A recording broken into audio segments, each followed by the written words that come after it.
What's up, Bruce? Hey, I'm just kidding. That is enough. Just kidding. That is just enough. Kidding. We didn't even watch a movie. What's up, brewskis? My name is Marco Dupa. That guy right there, that's Adam Obesius Rodriguez. What is it? Tonight's brew is from the New Belgium brewery. It is part of their Voodoo Ranger line. It's the Fruit Force. Fruit Force. And Obi's going to have a little bit more about that after the break. What's on tap for tonight? I know you're probably tired of hearing about it, but, you know, they just keep making news, and people keep wanting to poop on them. Oh, good job. It's Marvel. Marvel again. Yeah. Again and again and again. So we finally had the long-awaited release of The Marvels, the highly anticipated sequel to the box office smash that is Captain Marvel. That, I'm actually not being facetious. Sure, it was a smash. It was. It made $1 billion. So Yeah. it is one of the highest grossing movies of all time. Whether you like it or not, whether you like Brie Larson or not, the movie was incredibly successful. It was. Can't say the same for the sequel, though. And kind of begs the question that everybody's been kind of bouncing back and forth, and that is Marvel fatigue. We got a lot of stuff on the slate for Marvel coming up next. So we're going to just talk about Marvel. Yeah, we'll see what's coming up next. Some hints at the future, where we think things may be going, and you know, if we think they can sustain any more less than hits. And also, another hotly anticipated, something that we've been waiting for years, is happening, and maybe not in the way that we want. Adam? You tell me. Andre 3000. I can't bring myself to say the words. 'Cause, Finally. my friend, I got so excited. You don't understand. I think I saw the news at a red light looking through Twitter. Yeah. And I almost crashed my car.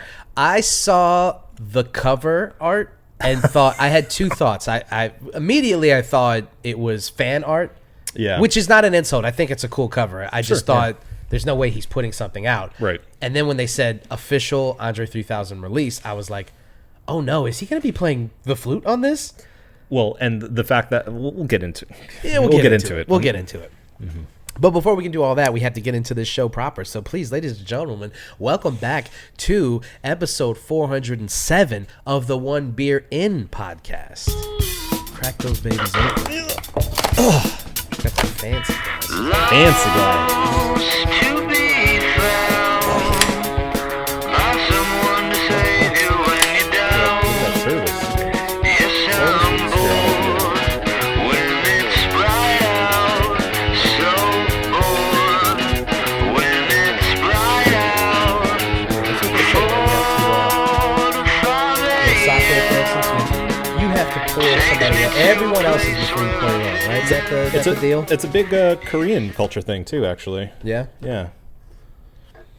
All right, there we go. Here we go. Here we go. Here we go. Clink it and drink it. Oh yeah. Speaking of, I mean, if you haven't noticed, we have a new friend here. This is Birru-chan. He's from Japan. And I love him. That's why I bought him. I love him, and that is why. He'll be joining us in every podcast. Yep. Moving forward, every One Beer In podcast, I should say.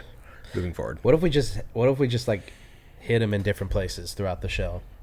Yeah, Or not throughout the show, but at every episode. I thought you said hit him. hit And I was like, in various yeah, places. Yeah, if we get really upset about something, sure. Beat him to death.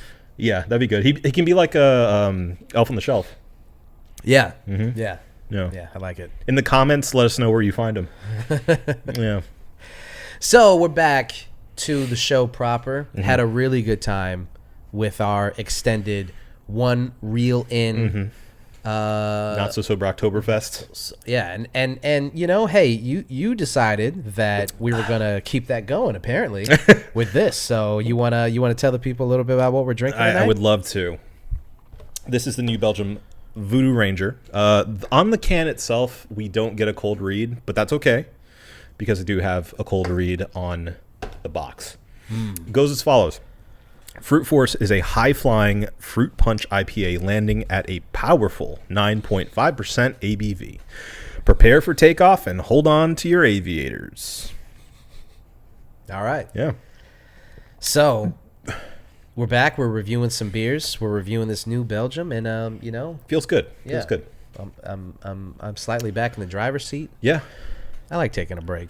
It's Letting you grab the reins. And likewise, I like to, it usually takes me about, to be honest with you guys, it takes me about an episode or so before I feel comfortable again. get back into it. Yeah, you get back into it, and then, right when I feel comfortable, you take the wheel away from me. You know what we should do is just do more one reel ins.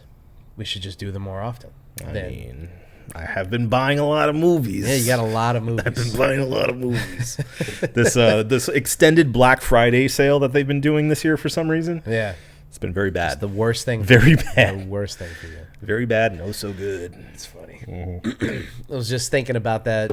So I was telling somebody, I can't remember who, but I was telling them about how you let me borrow a couple of games that I had to get to, and they were like, oh, so you have the disc drive for your PlayStation. I was like, yeah, I mean, Adam would have broken my legs if I got the discless drive. It's true, yeah. So, it's just like physical media. I mean, we had a whole episode about it, but physical media is becoming more and more important as we go along. I mean, we did talk about the off mic. We talking about the Coyote versus Acme movie that got shelved, and then through internet backlash, Warner Brothers decided, hey, you know what? Go ahead, shop it. Yeah. Hey, we're not bad guys here. We're not bad guys. Well, to not super get into it, because we decided against obviously getting into it. One of the reasons why that was because this actually affected the creators side of things. Yeah. To the extent that apparently, and this is all conjecture, obviously, but on the creative end of things, producers, directors, actors canceled their meetings with WB. Oh, really? Yeah. Because, of course, the idea here is like, why am I going to work with you if there's a chance that my blood, sweat, and tears that go into this movie that's going to take at least 2-3 years, if not longer, to develop, to shop, to write, to produce, after editing and effects, everything to do with post, like advertising. There's so much that goes into making a movie. Yeah.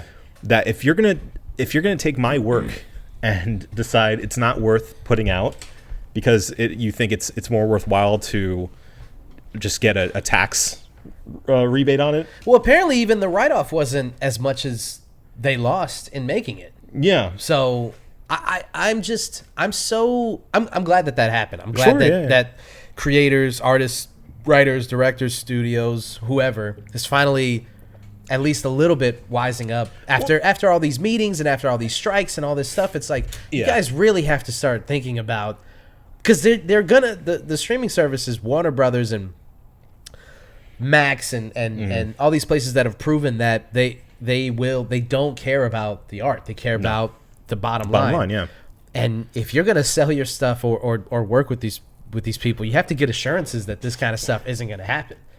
It's insane that Warner Brothers would shelve a Looney Tunes project. Yeah. How far we've fallen from the grace of God. Seriously. If WB will not release a Wile E. Coyote movie. Yeah. Unbelievable. And it's like it wouldn't have even, it's a Looney Tunes movie. It would have made $40 million. It would have made them their money back. Well, and here's the thing. I think this, unfortunately, this is the best case scenario for everyone involved. Yeah. Because now WB, sure, they have egg on their face, but they're going to be selling at a profit now. Yeah. That's crazy. Yeah. Fortunately, they shouldn't get to win. They shouldn't. The creators get to see their movie actually come to light, because it's not even like a Batgirl situation where it still needed to have millions of dollars put into editing and effects and things like that. No, it was done. It was done. People have watched the movie and said it's good. Not for nothing. Yeah. Apparently, it's a very well received by the people who've seen it so far. Yeah. So I mean, that's the silver lining.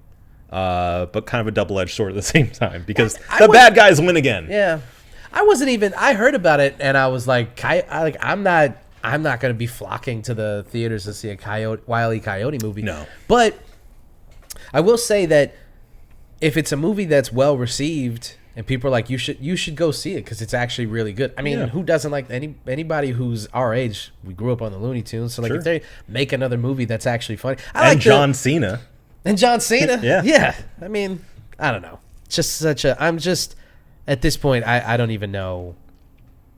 The decision making in that situation is very, like, above my pay grade. Because on its surface, I have no idea why they would do that. Just nothing about it. They didn't even make, like I said, with the tax write off, they didn't even get the money back. They're operating at a loss. It just seems.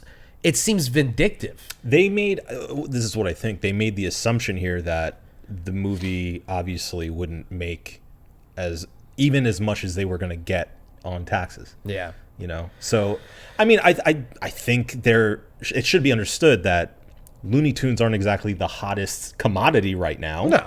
But there's a legacy to it. You know, if you're WB, that is like your... your Mickey Mouse. Yeah, you can always just bring that shit back. Bring it back. There's a legacy about it. There's a timelessness about it. Dude, when they did the Looney Tunes, like young teen show for like 2 or 3 seasons, where it was like Daffy and Bugs living together, and they were like young adults dating and stuff. The Tiny Toons grew up a little bit. Yeah. That show was actually pretty funny. Like they got some jokes off. It was, and they had Tina Fey and who else was it? They had some big name people in the show. Yeah, I don't know. It's weird. Well, look, we get to see the movie eventually. Yeah. If it sucks, I mean, they'll still probably make more money. What's funny now is like it's probably gonna pop up on like Tubi or Freevee or something. Sure. And that's the only way you'll be able to watch it is get one of these weird apps that pop up on your TV. Just where download it for one movie. Why? Like I did for the Weird Al Yankovic movie. Yeah, that's what I did for. I was watching. It's just when you turn your TV on now, it just has this scrolling menu of shit, and you're like, I don't even. What is all this on my TV?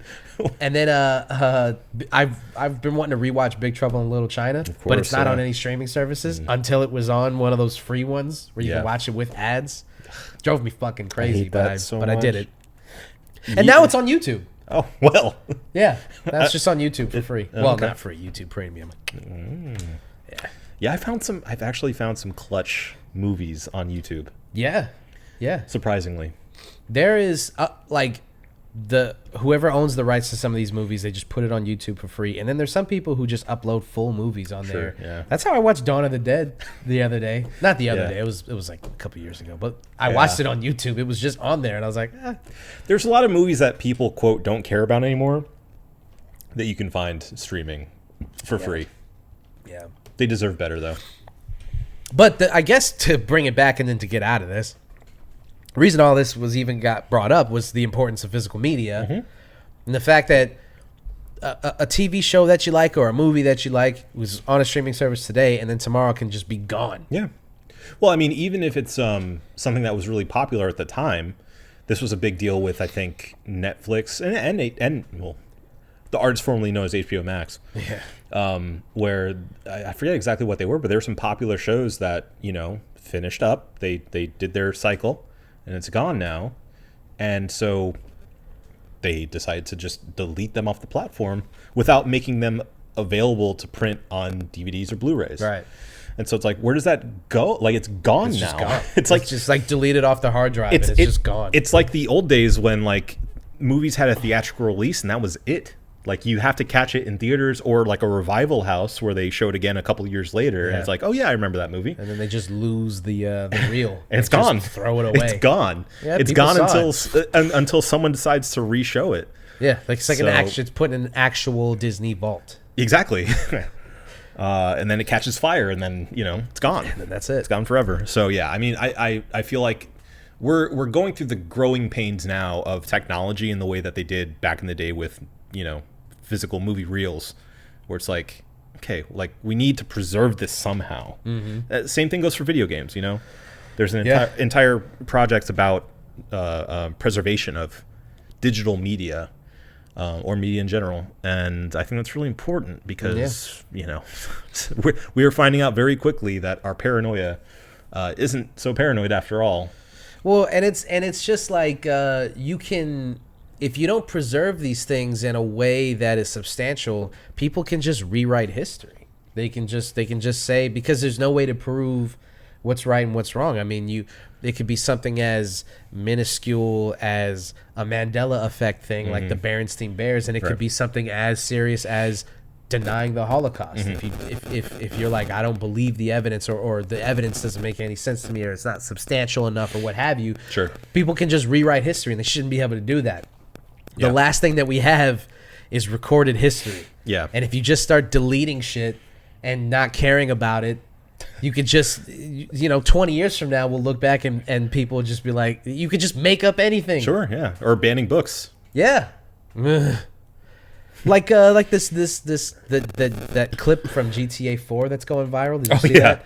Yeah. He just kicks in a door and he just starts murdering people in a Shoots up lobby. a hospital. And people and people are like, "Oh my god!" It's like, dude, we're on the 6th game. This was GTA 4, my Yeah, friends. This was on PS 3? Yeah. Yeah. We're done with this. We're already past this moral panic. We already did this. Remember? We've been through it. Yeah. Remember, we already did this. Yeah. And if you don't have the evidence that's like, we already had this conversation, I'm not doing this with you again. Yeah. Then people can just be like, I can't believe that we let this happen. That reminds me, I saw a tweet about that like really got under my skin, and it was like, it's something to the effect of, it doesn't bother me that you can do this, but my only question is, what does this add to the game? It's like, it doesn't need to add anything to the game. Yeah. It's just the freedom to do whatever you want in this game engine, you know? Like, Yeah, that adds to the game. Sure, that adds yeah. to the experience. I'm getting so we're not even getting into the topics yet.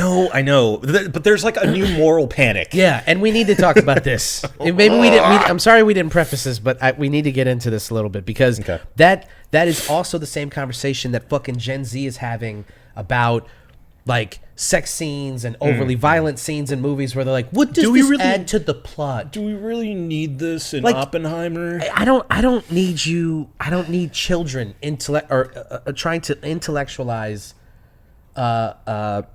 romance and intimacy scenes to me, an adult. I'm just not gonna listen to a 22-year-old tell me that a sex scene isn't necessary in a movie. Well, to be fair, we thought we knew everything at that age too. So yeah, that's true. I get where it's coming from, and I understand why it's amplified now, because everyone has social media and a way to amplify their voices in that way. It's just still really annoying. You shouldn't. Some of you shouldn't. You Some of you don't deserve a voice. You don't. Some of you talk too much. And maybe the same could be said for us. Coming from a guy with a podcast. Hey, listen, it's not, the irony is not lost on me. Yeah. But some of you don't deserve a voice. You need to hush. You should get that on a shirt. Some of you don't deserve a voice. Yeah. Just live a little bit first. Sure. If you're fresh out of college and you're gonna tell people that, look, you're taking on the world, like you are trying to shape the world into the image that you think is the best, right?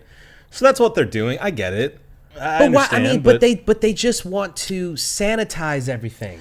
Yeah. Well, it's not. I don't think it's even it's sanitizing. I think it is like, it's trying to make everything okay for everyone. Yeah. And that's impossible. It's not impossible happening. with art, right? Yeah. Like, you can do that for like an ad. I can make an ad that's for everyone. It's not gonna be very good, but it's I see that all the time, where it's like just a very bland, like, hey, check out Applebee's, whatever. But if you're trying to make something of more substance, like, you are going to have to target it in a way, or tell a more specific story. And to do that, you're going to upset a certain person. Yeah. Well, somebody gets upset about everything, no matter what. Because art is coming from a singular person or a team of people's perspective, right? So if there is a perspective, there is always going to be a alternative or an opposing perspective. Sure. It's because that's just how it works. It's an opinion. It's a view. It's a Right. viewpoint. And even if it's like, here's the thing: we're human beings who, if we're producing art, we're making something from our perspective, right? Or a perspective of someone that we want to display and show. You get the idea. Me as a viewer am bringing my own perspective to that art, and I can easily misunderstand, or not even misunderstand, but understand in a way that wasn't intended by the artist. Yeah. Happens all the time. There's so much room for interpretation. That's what art's about. Yeah. It's about interpretation. So with that being said, like, there are two major opportunities for people to be upset about something. It's about them not agreeing with your opinion as an artist or misinterpreting your perspective. So how are you going to try to sanitize everything to make it palatable for everyone so that no one's upset? And you can't justify any kind of argument against it at any point. Yeah. Yeah. How boring. How boring of a life. How boring of there's nothing challenging. There's nothing Yeah. interesting about. There's nothing. Why even get out of bed? Well, and I want to underline the fact that coming from us, a couple of liberals who are not into this, libtards. who are not super into the whole like, oh, cancel culture is ruining everything perspective, like, it's still too much sometimes, guys. It is. Like, it is. I feel like we're on your side most of the time about most things, but there is a threshold that you can go too far with it.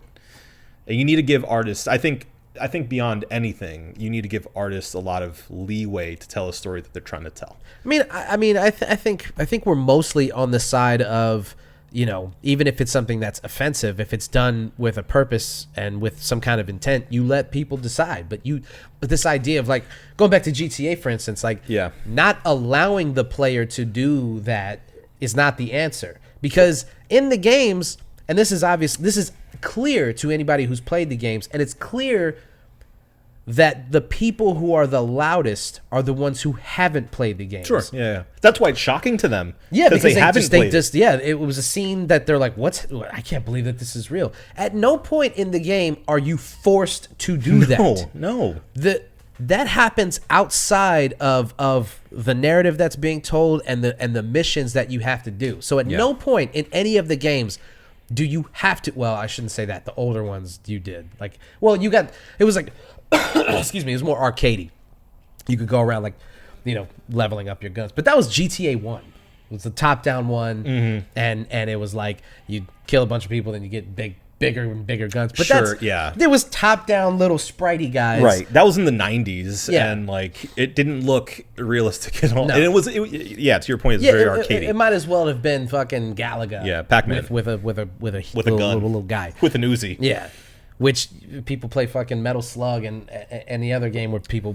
Anyway, I'm getting off track here. You don't have to kill any innocent person, quote unquote. Yeah. The game is of your own free will. Yeah.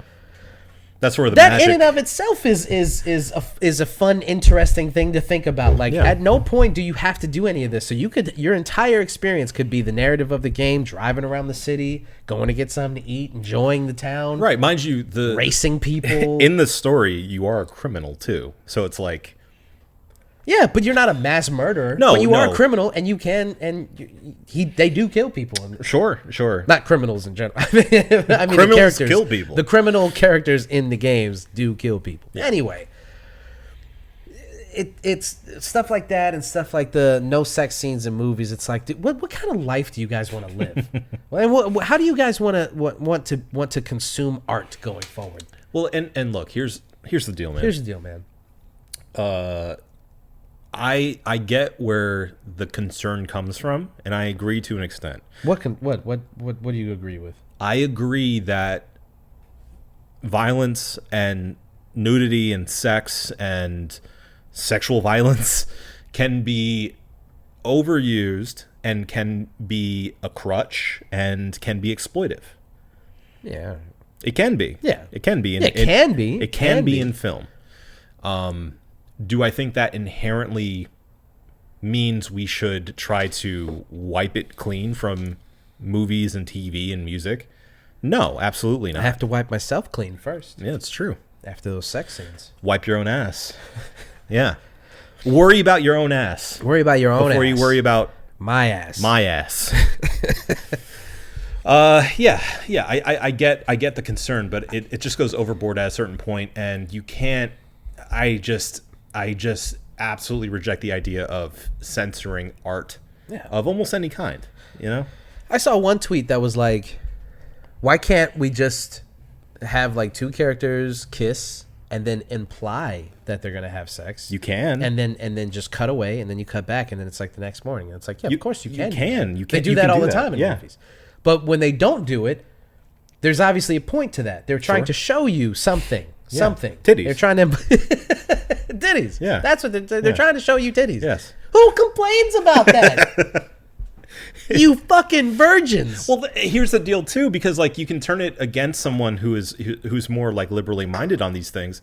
It's like, why, especially like I understand the conversation about violence, like watching a lot of violence, especially as a kid before your brain is developed fully, can be harmful, I think. Maybe. But I don't know. I watch a lot lot. I'm fine. look at you now. You've only strangled 3 cats today. Only 3. But especially with He's sex, kidding, guys. It was 4. it was 5 actually. I saw you. Don't. That 5th one was a real motherfucker. 4 while I've been here. But I think specifically with sex, it's like I feel like it's actually more liberally minded and It used to be. PC to see the human body and sex as something natural and okay, and not like something to avert your eyes at. Yeah. How far away have we gotten from the Free the Nipple campaign? Sure. Like that? What happened, guys? Who? I was with you. I was Yeah. showing my nips. Yeah. Now you get nothing, or we'll get canceled. Yeah. You can't see these. I'm not going to show them to you. It's not cold enough yet, anyway. Nope. Yeah. Nope. Okay, let's get into some stuff that we actually planned on. Planned on talking about? Yeah. Yeah. Okay. Yeah. Let's talk. Let's. Table it. Yeah. Table it. Yeah. I mean, kind of not the same conversation as far as like sanitizing art, but you could make an argument that the last couple of Marvel releases have been kind of Safe. yeah. Sanitized, by the numbers. paint by numbers, Yeah, as they say. I haven't watched the new Loki show yet. You know, I haven't either, but I've heard really good things actually. Yeah, It seems like, because I've been following the reviews, because I'm a nerd, and it seems like people started off a little cool on it and then warmed up to it by the end. yeah. So. I honestly didn't even know that it was going on until it was like halfway through. Well, I was really concerned about it because, like all other Marvel things, it seemed to have an issue with production because the original director left. Yeah. And a lot of that first season, like, I felt like rested on the power of the direction. Yeah. And so honestly, I was a little like, I don't know if I want to do this again if it's doesn't have the same like directive force behind it. But apparently they did a good job. So I think a lot of these movies in the past couple of years, we forget that there was a lot of post-COVID stuff. sure. Yeah. And now there's a lot of like post-strike stuff. There's been all these crises. Yeah. And you forget about that because like when you look at the box office numbers of certain movies and you're like, you know, I think the problem today, I think one of the biggest issues that we face in trying to, I'll just keep it specifically about debating art in all its forms, is people just outright refuse to contextualize things anymore. Sure. They just want to, it's just like an argument on face value. It's a knee-jerk like, reaction. Yeah, Yeah. this movie made X amount of dollars. It failed. Without taking into account anything else anymore. And that was the whole point. To me, that was part of that's what makes some of this stuff fun. When you debate about why a thing's good, why a thing's not good, why a thing's successful, why it's unsuccessful. Part of that was like, well, you know, this thing was really big, and it was 1974, and there was this going on, and this guy was the president, and blah blah blah blah blah, and that's the reason that this is so good. And nowadays, it's like you just lose all of the nuance and context for these kinds of conversations. Yeah. So, like with the Marvels, for instance, I'm not going to sit here and defend the Marvels box office performance or critical performance because I haven't seen it yet. So Sure. but I will say that, like, Neither of us have. I want to make that clear. yeah. So we're not going to give our opinions on the movie, obviously. But it is tough to say, like, this movie failed outright for this reason and this reason without talking about everything that went along with it. The Marvel fatigue, the strikes, the fact that they couldn't promote the movie. Sure. You know, it's a lot of stuff that goes into it that we're just losing that nuance in these arguments. Not losing, we've lost it completely. Yeah. I can't look at any thread on Twitter anymore about anything really, because it all is just like people with their knee-jerk reactions, and not just saying like, you know, I didn't like this thing because, but they'll say things like just like, this is a complete and utter failure, and the reason is because women or wokeness, Right. or People of color. yeah, Disney. It's been Disney-ified. I Right. can't believe what Disney's done to Marvel, knowing that Disney's owned Marvel since what, Iron Man 2, Yeah, I think so. right? Around there. Basically, yeah. Iron Man 2 around or Or no, the 3. Hulk was still just in association Yeah. and whatever. But yeah, so that's not to say that this movie shouldn't have done better, because it should have. Well, should it have? I mean, Because coming off the success of the first movie, yeah, but if this was just another like Brie Larson starring Marvel's movie, it may have had a better chance. do you think it would have done better without the other people in it? With less, Without the people of color With in less- the movie? Remove the people of color with and less have brown people. Yeah. It's the brown people's fault. It's the Browns. No. My point is, see, you're knee jerking. What You're is- knee jerking. What is your point? Tell me, please. Let me in on What's your your point.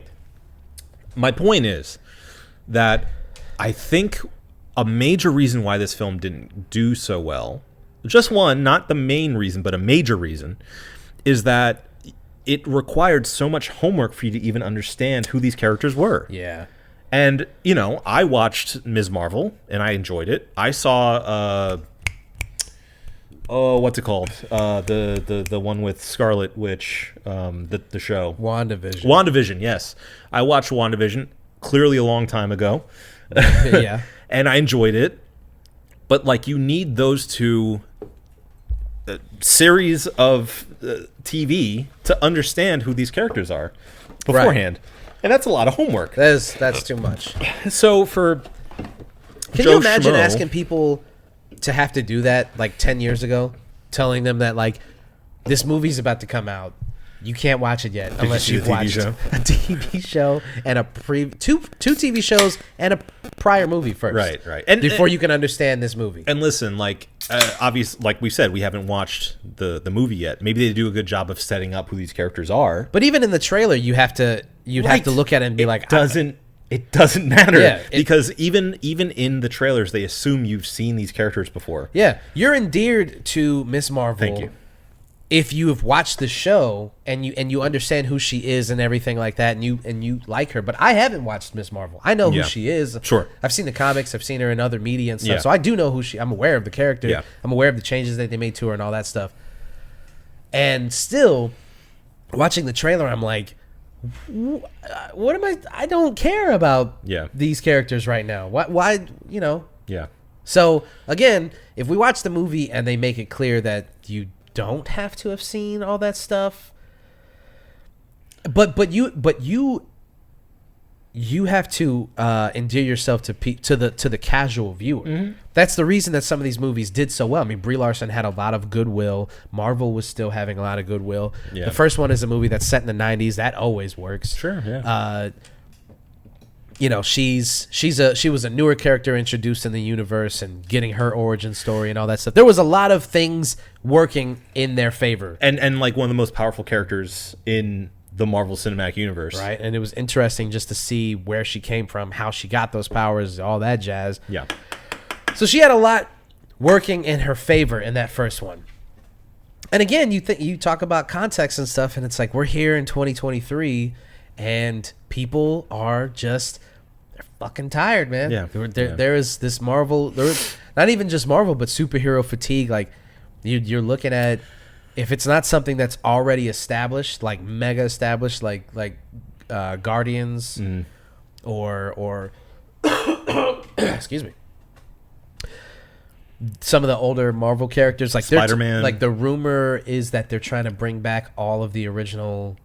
Don't do it. Such a bad Don't idea. do It's it. such a bad It's like idea. the worst thing you could do. Literally, the worst thing that they could do right They're now. pulling like a WWE. Yeah. You know, it's like, just, no, leave them alone. Yeah. We're past it. We're over it.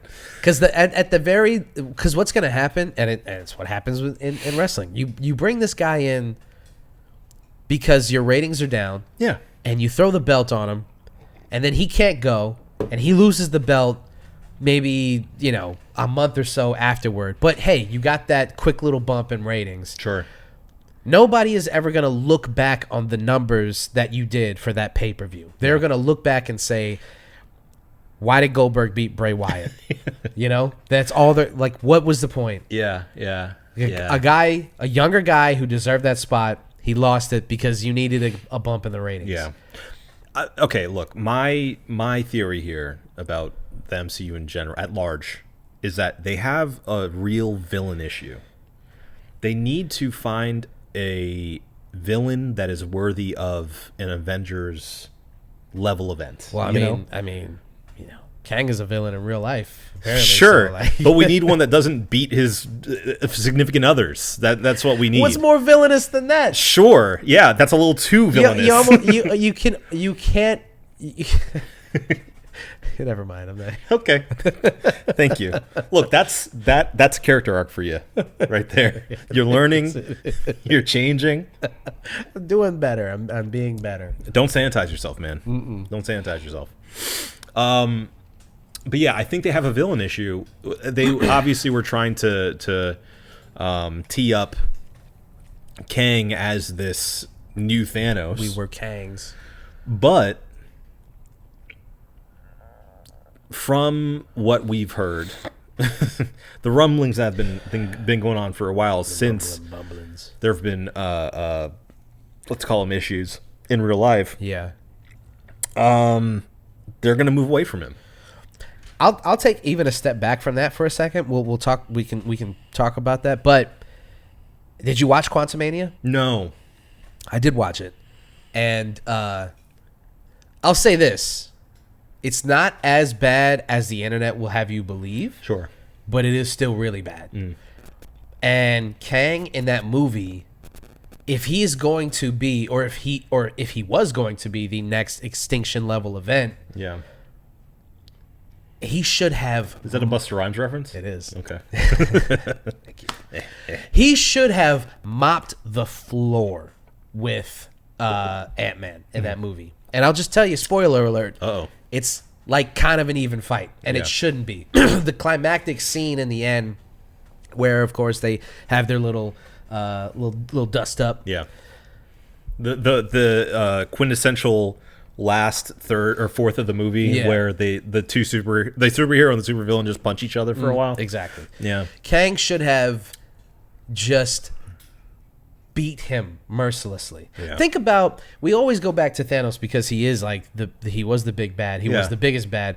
Think about when they finally introduce him. Yeah. Think about that scene, dude. People talk about it to this day. It was scary. What he did, he went Deontay Wilder on. Yeah.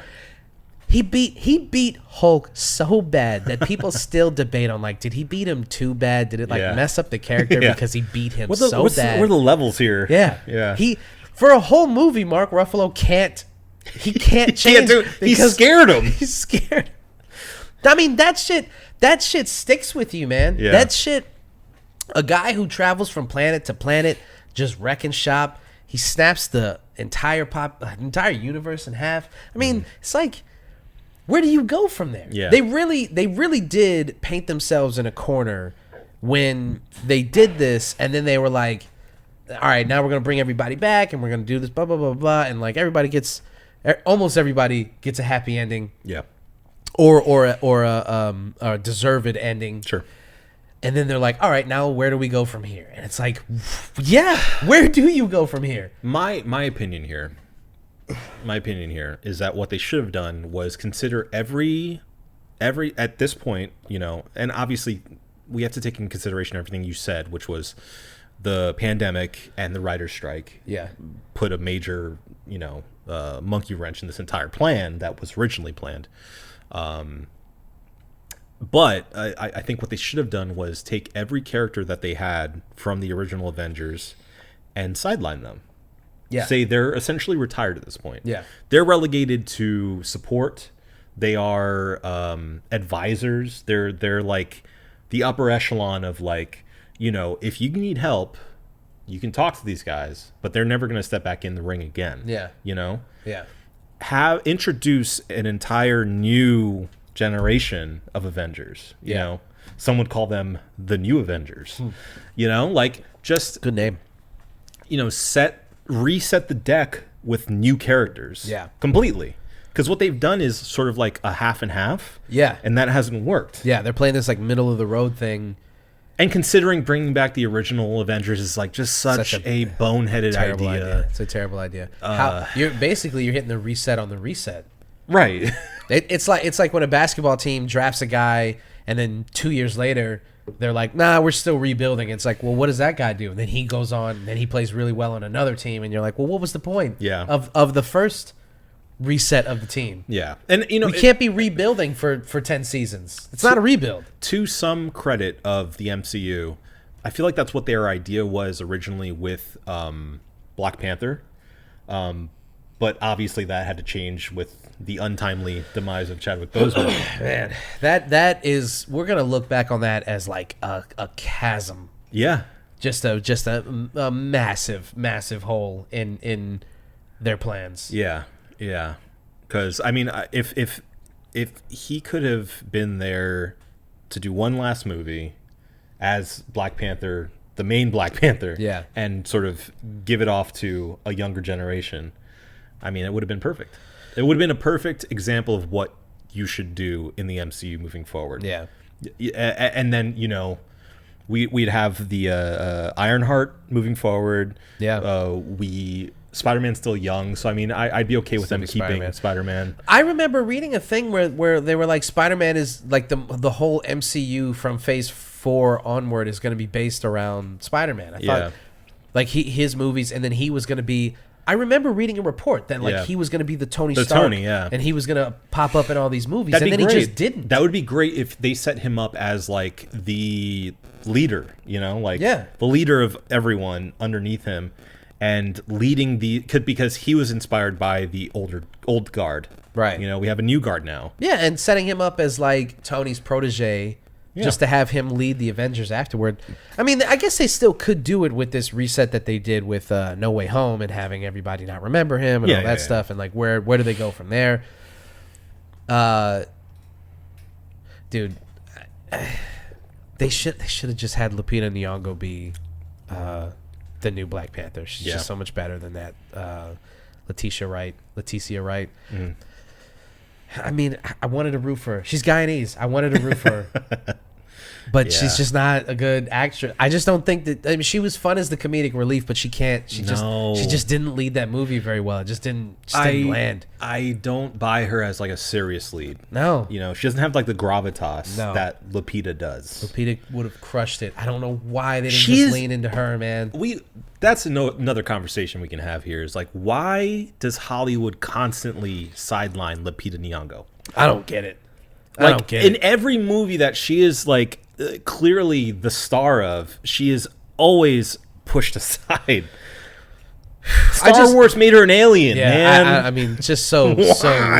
I just rewatched Us the other day. Yeah. And I was sitting there like, Andy and I were watching it, and I'm looking at them, and I'm like, Lupita Nyong'o deserved an Oscar nomination for this. She's so good. She's good in everything she does. So I don't get it. I don't get why they are misusing her in everything. But she deserves one of better. Hollywood's great mysteries. She deserves better in like pop culture, I feel. Yeah. Because she can do like dramas like none other. But I think she deserves if she wants it, a spot in like a big blockbuster Hollywood movie. She's funny. She's convincing as an action star. Yes, and again has that She's gravitas. Yeah, she's to an her. incredible actress. Yeah. She's got it all. Yep. She has it all.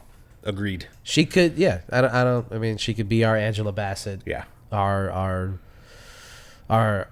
not our Halle Berry. Well, I mean, I guess Halle Berry too. Halle Berry is kind of the same thing. Beautiful, good actress. Not really convincing in action roles, but No. no. I think Lupita has actually a leg up on Halle Berry. Yeah. But Halle Berry, no disrespect, obviously. She can't take anything away from Halle Berry. She's perfect. Halle Berry is like Halle Berry TM. Halle Berry. Yeah, exactly. Yeah. Halle Berry. So, okay, did we even say the numbers for the no, we Marvels? didn't. But this is a headline from Slate by a writer named Sam Adams. Who better for us to reference on this show? Marvel just had its worst box office weekend ever. What happened? The most dominant franchise in the history of movies has taken its first major spill.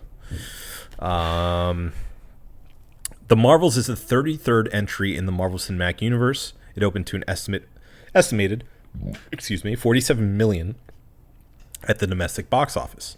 A catastrophically bad showing for a series that has already been showing signs of strain. That was less than half of what Ant-Man and the Wasp: Quantumania made, and Guardians of the Galaxy 3 opened with earlier this year, and a staggering fall off for a sequel of 2019's Captain Marvel, which earned over $1 billion worldwide. It puts the Marvels dead last in the 15-year history of the MCU, outflopping even 2008's The Incredible Hulk. Damn. So to put that in perspective. That's crazy. Yeah. That's yeah, you want some context. That's Yeah. some context for your ass. Yeah. That's wild. Yeah. It's a lot. It's a lot. Yeah. That's tough. That's tough, kid. Mm-hmm. That's double tough. But yeah, I mean, again, there's all of these mitigating factors. It's tough to say that it's just a bad movie because critically it's doing pretty well as far as I know. The last time I checked, it was in the 80s. Yeah. Rotten Tomatoes. It might have gone down. I think it's in the high 70s currently from Rotten Tomatoes. Obviously, as we've said before, that's not a barometer for... Oh, it's actually at 62. Oh, wow. So Never it went mind. down a bit. Wow. Went down a lot. A lot of it. Yeah, 62%. But audience score of 84%. So, That's interesting. Yeah, which is... Because you would think that number would be reversed. You would. But I've seen on Google reviews, they're bombing it. So it's either getting 5 stars or 1 star. Oh. We're getting that deal. Okay. So... I mean, I've seen people talk about... I saw one tweet. Oh God, it was a tweet, and it was like, I saw the Marvels, and then it was just that clip of fuck, I'm spacing on his name, the guy who plays the Punisher, in the Punisher, where he's like, I liked it. And it was just so funny to be, and I liked it. To be that angry about it. I saw the Marvels, and I liked it, and I loved it. Yes. Oh yeah. Oh fuck, I Great. love that shit, Great. man. I love the internet sometimes. Sometimes, Yeah. So I mean, I'm interested to go see it. I mean, I would like to see it. I'm curious to see it because the vast majority of people that I've seen talk about it, like real human beings talk about it, real human beings have said that it's fun. It's actually a lot of fun, and more so than recent MCU movies have been. Yeah. They've been trying to be fun, and they're just not. Quantumanium's just not fun.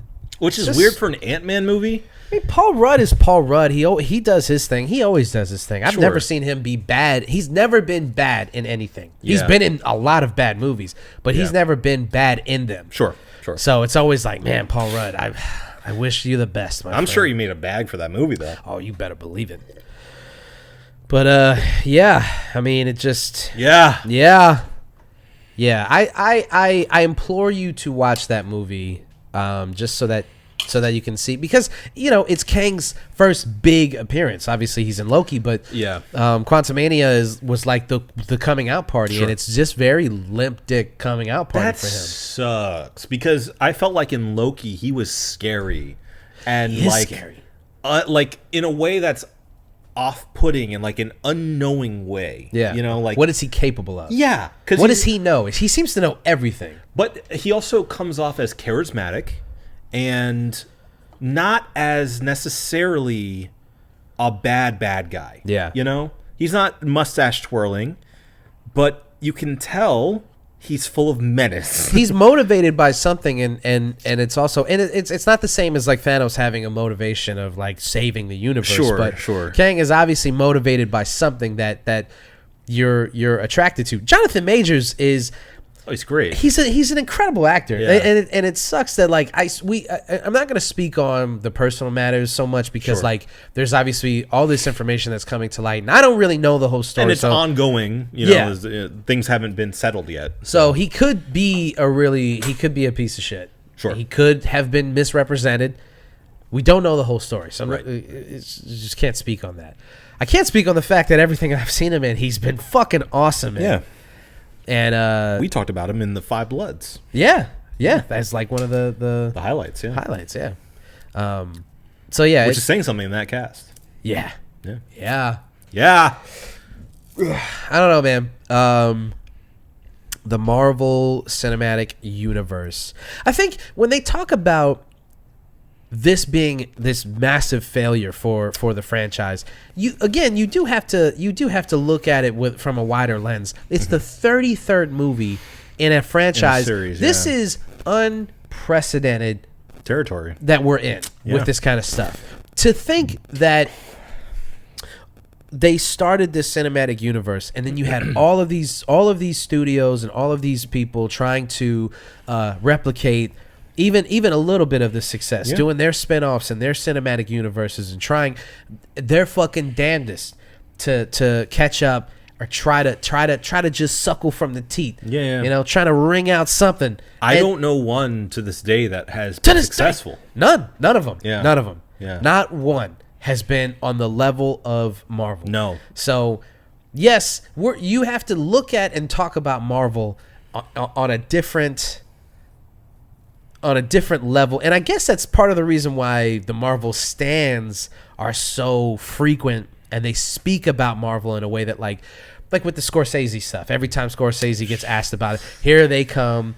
And but the thing is, it's this loud and very big vocal group of people who are like, the Marvel movies. But the box office, though. Yeah, but here's the thing. 33 movies. That's a lot of movies. You could. That's a lot of movies! If you're, say, 21, 22 years old, you could have grown up, especially I feel like now. we're really going for the throats of Gen Zers right Fuck them. Yeah, we are. I mean, hey, listen. I get it. You guys, anyway. I got nothing for you. I'm too old. I'm too tired. But I will say this, that if you are in your early 20s, for instance, right, or maybe even younger than that, and you've had the internet your entire life, you've had things like, you've had social media your whole life. We didn't have social media our whole lives. No. You've had social media your entire life. So the minute you got a cell phone, your entire life. The minute you got your hands on it, you were already logged in, and you were already creating a public profile. You were already figuring out your public persona, absorbing from day one. Yeah. So you have lived an experience that I could not even begin to fathom. I consider our generation lucky to not have lived that life. We were on the precipice of I think if we look 100 years ahead, this was a revolution along with like the Industrial Revolution, I feel. I agree. Like people are going to look back at that and be like, oh, a lot changed in that time. And the people again, and the people in the from the 1920s to 1940s, right? Not to say that we're the same, but our generation experienced something similar in that we watched technology, the economy, society, geopolitical issues, all of these things change in such a drastic way. We just watched it right before our eyes. It didn't have to take whole generations for these things to happen. It was decades. Yeah. It was 5 to 10 years. You're going, oh, I used to play on this little toy. It was basically a toy, and in my lifetime, I now play a game that is almost human in a way that is, it's uncanny. Yeah. Right? With somebody in Brazil.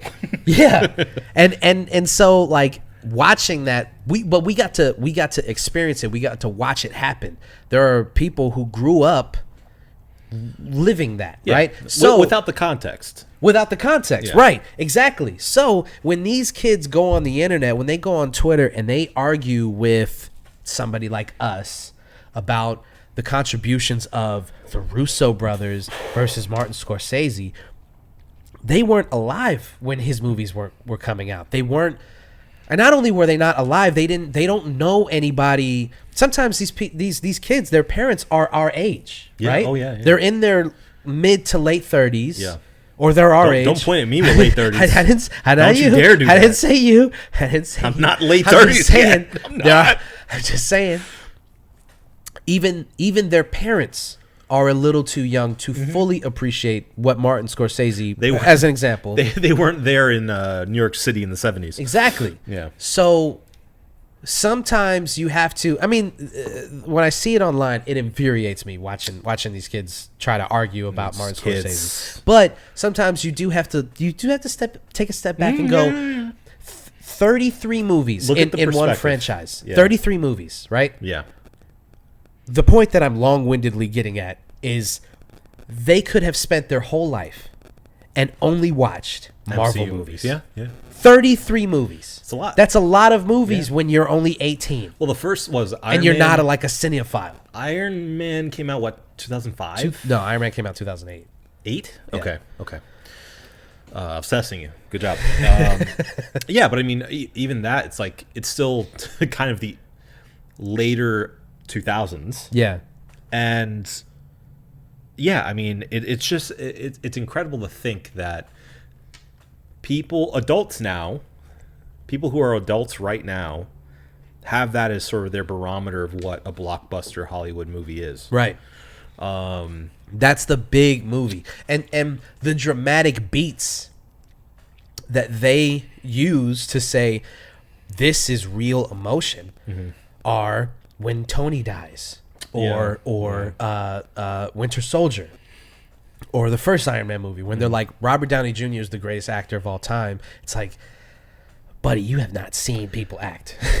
But you just haven't seen movies. I will say, I think that I have to hope that inevitably this generation that we're speaking of is going to go back. The ones who care, like we did with hip hop. Yeah. They're going to go back and they're going to go, what influenced this?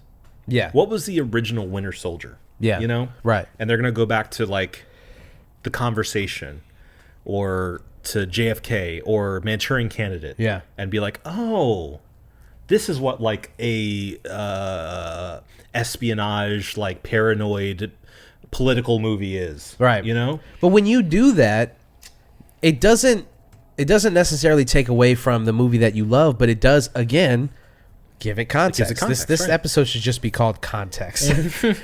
Because, like, okay, The Manchurian Candidate is a good example because you can go back and watch the OG movie. You can go back and watch the remake with Denzel. Yeah. And you can watch two guys really just chew that roll up, right? Yeah. And then you watch it wasn't Winter, it was Civil War. Civil War where they do the Manchurian Candidate kind of stuff. And you can go, oh, I see that. I think it was the Russos that did Civil War, right? I think so, yeah. You go like, obviously the Russos watched those movies. The Russos did all the good ones, basically. Yeah.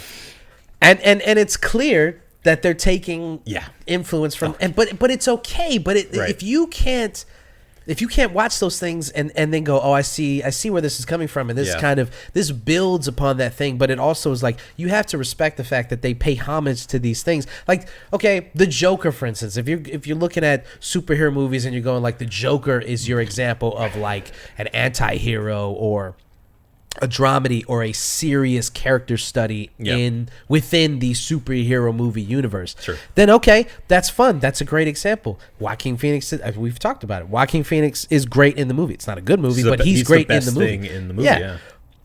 But then, I'm sorry, kiddo, but you got to look at the Scorsese movies that Todd Phillips is obviously ripping off. Yeah, if you see Taxi Driver, if you see what's it called? The Comedian? Yeah. It's not called The Comedian. It's shit. No, not it's The Comedian. It's called I gotta look it up. We're too young. We're too young. We're too young. We're too young. We're too young. Something comic, right? It's with De Niro. You got it. It's with De Niro. Yeah, it's with De Niro. You looking it up? I am. You helping me out here? I am.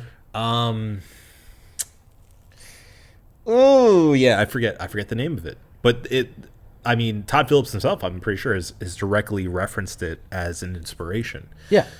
Hold on, they have their own Wikipedia page. Did you know that? Do they? Scorsese and Martin have their own Wikipedia page. Just oh wow, that's just them together. Marty, the movies that they've done. Okay, you're gonna get it. I'm not gonna give it to you. You're gonna get it. Okay. Does have comedian or comedy in it. The Kings of Comedy. It's not the Kings. It's not fucking Bernie Mac, but it is the King, the of, King comedy. of Comedy. Yeah. The King of Comedy. Yeah.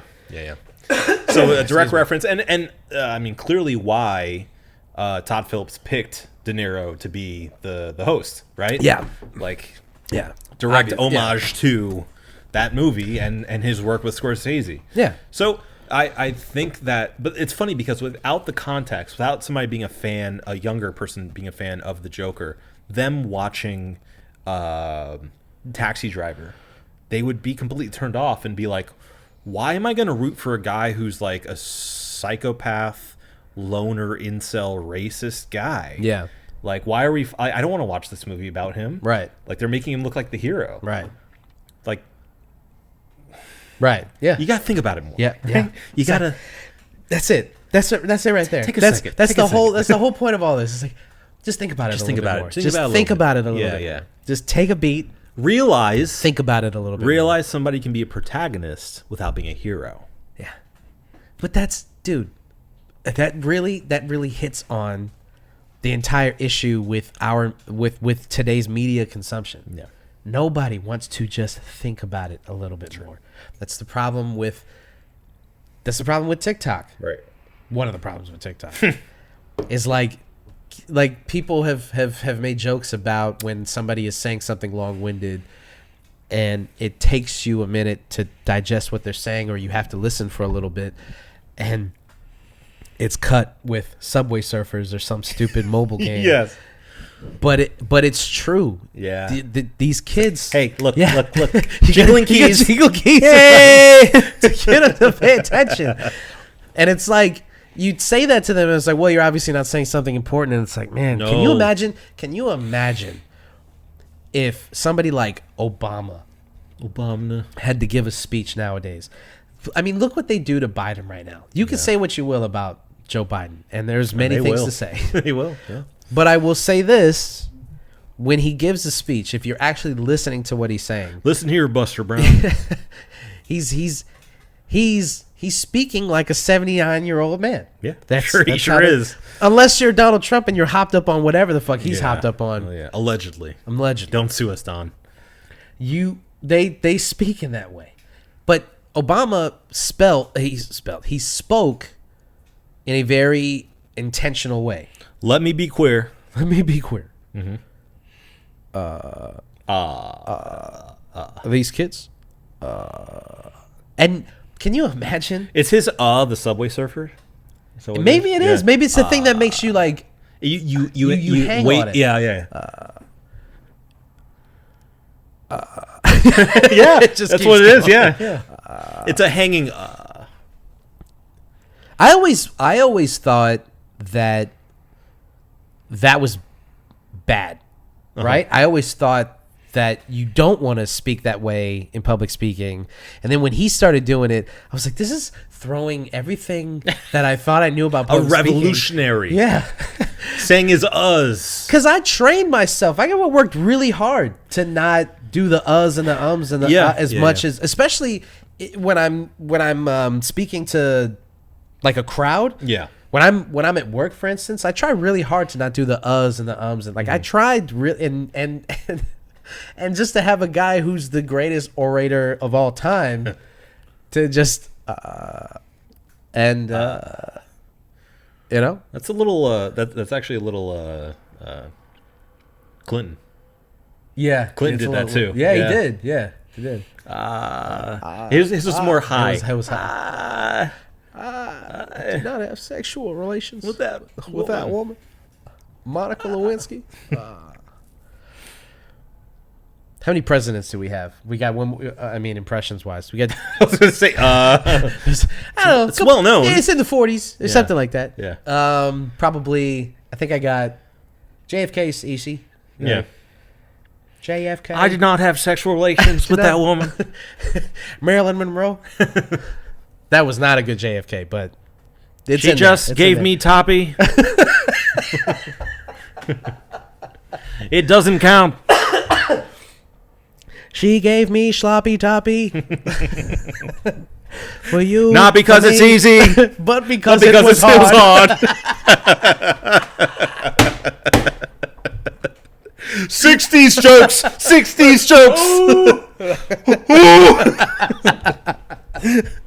Dude, Yeah. I think this is hitting more than than anything that happened in Not So Sober October. Because there's more of it. That's Yeah, the thing. yeah, we had Whenever to- we had to keep during Not So drinking Sober October, we had just like a little guy to share between us. They taste good, but the problem is like once we get done with that, then it's like it's back to the light stuff, and then like this is maybe next year we'll try to find more packages and things like that. The thing is, they're hard to find. They are hard to They're find. hard to find. We have to search. We have to look. It sucks that we can't order more online and get them sent over here. Yeah. Because I'd love to get stuff from out of state, like micro brews and smaller craft breweries around the niche. Yeah, that would be cool. There is that app, Tavor or Favor. I'll show it to you off mic, but we'll look into that. All right. Okay. So, shit. I guess let's talk about the Andre 3000. Andre 3000 album, and then we'll. Okay. So, if you have been listening to hip hop music for any amount of time, Or even not. or even I guess they not had really. that crossover. Yeah, still one mid-2000s. of the most successful hip hop albums of all time. Well, hip hop / I don't know what you would even Pop. call it. It was the last rap album to win Album of the Year at the Grammys. Double We didn't even album. talk about the album or the Grammy nominations. I didn't see him. Yeah, they came out. Here's the thing. I'll just say this about the Here's Grammy the deal. nominations. Here's the deal, man. They are indicative of what kind of music is coming out nowadays. And you're going to look at the list and say to yourself, yeah, of course. Sure. Yeah. But there's no surprises in there. There's nothing that makes you go like, oh, wow, look at that. There rarely is.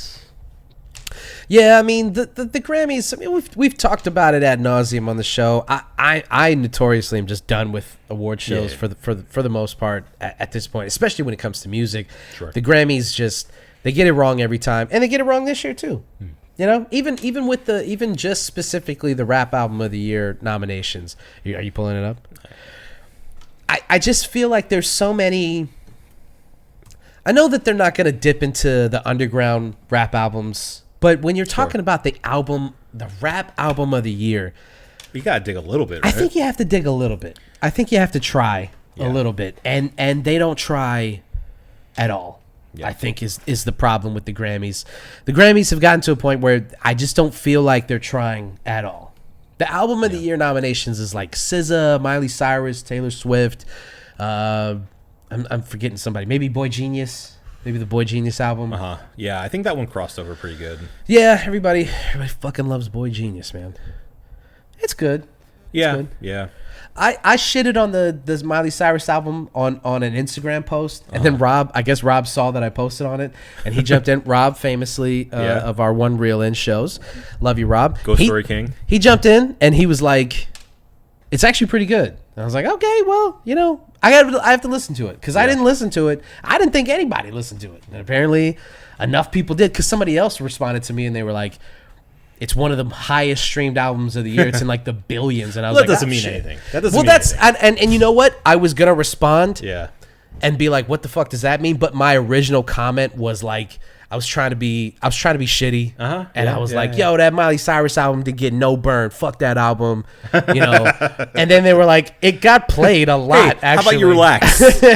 So I can't come back in and be like, "Oh, you moving the goalposts?" Right. My question is, how does John Baptiste keep getting nominated? I don't get it. I don't even know when he puts albums out. Me neither. Every time he puts an album out, they're like, "Hey, guess what? We're gonna give him a Grammy for it." For real, man. Okay, so we have Record of the Year, Worship by John Baptiste, Not Strong Enough by Boy Genius, Flowers by Miley Cyrus, What Was I Made For from Barbie by Billie Eilish, On My Mama by Victoria Monet, Vampire by Olivia Rodrigo, Anti-Hero by Tay Swift, and Kill Bill by SZA.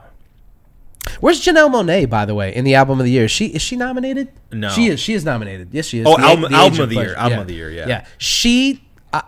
okay, I'm sorry. Go through it. Okay. Album of the year is World Music Radio by John Baptiste, The Record by Boy Genius, Endless Summer Vacation, Miley Cyrus, Did You Know That There's a Tunnel Under Ocean Boulevard, Lana Del Rey, The Age of Pleasure, Janelle Monáe, Guts, Olivia Rodrigo, Midnights, Tay Swift, SOS, SZA.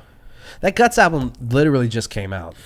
And it's not good. I don't like it. There's nothing you can say that'll make me like it, okay? No, they're trying to sell us on pop music as art. It's just like it's this whole thing. It's like a genre in and of itself of like pop music is art, which I do believe that some pop music is art. I do believe that. Of course. But every time a pop artist comes out with some album, like all these indie labels and indie reviewers and all these hipsters eat that shit up. Like, it's just pop music. Olivia Rodrigo has not made something significant enough that's like, she doesn't deserve album of the year. Not for this one specifically. I think her debut album was better than this one, actually. This one, for me, her sound is getting overwrought, and like it is kind of repeating itself a little too much. It seems a little too repetitive. It seems a little too inspired by things that I already know. Yeah. Maybe that's my fault for being too old. Oh. Yeah. Give it to SOS or The Age of Pleasure. People didn't talk about that Age of Pleasure album enough. It's a great album. Yeah, it came and went. It's a great album. Came and went. I enjoyed it too. Bless you. Thank you. I will. Now that you mention it, I am going to listen to that Miley Cyrus album. I am too. I'm gonna give that a listen because if Rob liked it, I respect Rob's opinion on music. Sure. Yeah.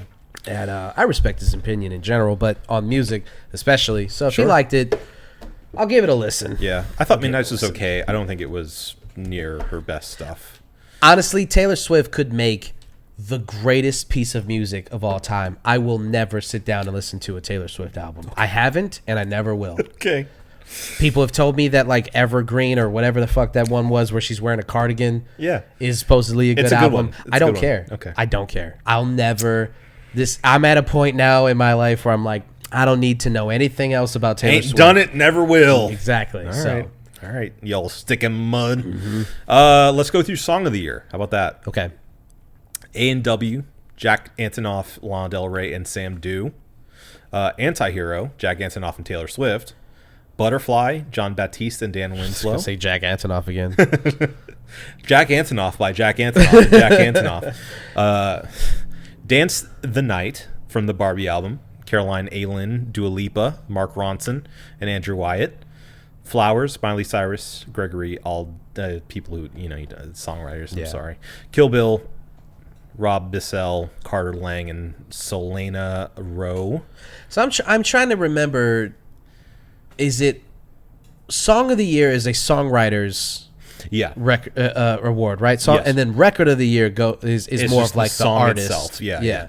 Yeah. Vampire, Danielle Negro, and Olivia Rodrigo. Wow, that rhymes. What Was I Made For the Barbie movie? Billie Eilish O'Connell and Phineas O'Connell. I didn't realize the last name was actually O'Connell. Bro, they're giving a lot of burn to that fucking Barbie movie shit. It's a good song. I'm not saying it's not a good song, but it feels a little forced to me to be like nominating all these songs for Grammys. Yeah. Oscars for Song of the Year. For 2, I think that's too much. That's a lot. I think that's too Two much. different songs, Two different songs, yeah. That's a lot. I would give it to What Was I Made For, because I feel like that's more of like, a heartfelt song. It's more of a ballad. Dance the Night is a fun song, but would I say the songwriting is very good? It's good. I don't think it's Song of the Year good, personally. Yeah. I mean, we could keep going, but I guess we probably shouldn't. Go to the rap albums just because that's more our wheelhouse. Well, not more our wheelhouse, but a wheelhouse we were we're talking more about. familiar with and what. Yeah. What Also, Greta Van Fleet, best rock album. Listen, I'm just never gonna give it to Greta Van Fleet. There's just no not way. gonna. Especially, like, I'm not going to give it to the Metallica album either, but you got the new Foo Fighters album, which was good. Good album. Paramore, which is awesome. Great album. Queens of Stone Age, which was It's awesome. a good album. Yeah. Awesome. Yeah. All three of those. Times New Roman. Yes. Great album. I mean, stop with the Greta Van Fleet. Yeah. Greta Van Fleet. I just don't understand. I guess they're young and sexy, and that's what it is. And they're the new coming of this whole fucking thing where we're just like forgetting, like people. Dude, it's drive. We're just forgetting. Bro, I think that I'm like, sometimes I look at stuff and I'm like, am I going insane? Because The senality is coming in. Like, they'll like something like Greta Van Fleet, for instance, like they'll post stuff and then people will be like, they don't even really sound like Led Zeppelin at all. And I'm like, dude, Are you crazy? If you like, listen, if you like Greta Van Fleet, that's fine. Sure. I won't argue with you about Yeah. liking the band. Yeah. But if you're gonna sit here and tell me with a straight face that they don't sound like Led Zeppelin, I will beat you to death. Yeah. With a Led Zeppelin record. I will cut your throat with Led Zeppelin 4. It's fair. There is no way you can look me in the eyes and tell me with a straight face that they are not ripping. He doesn't even have to sing the way that he does. No. He sings that way because of Robert Plant. Yeah. Don't Of course. don't tell me that they're not channeling Led Zeppelin. If they are doing their own thing with some of their songs, that's fine. But don't sit here. Hey man, it's okay. I feel like Michael Corleone when he's like the scene in Godfather 2 when he confronts Carlo and he's like, you have to answer for Santino. You have to admit what you did, and then once you admit what you did, it'll be fine. And we all know it's not gonna be fine. He's gonna kill Carlo, Sure, yeah, obviously. yeah.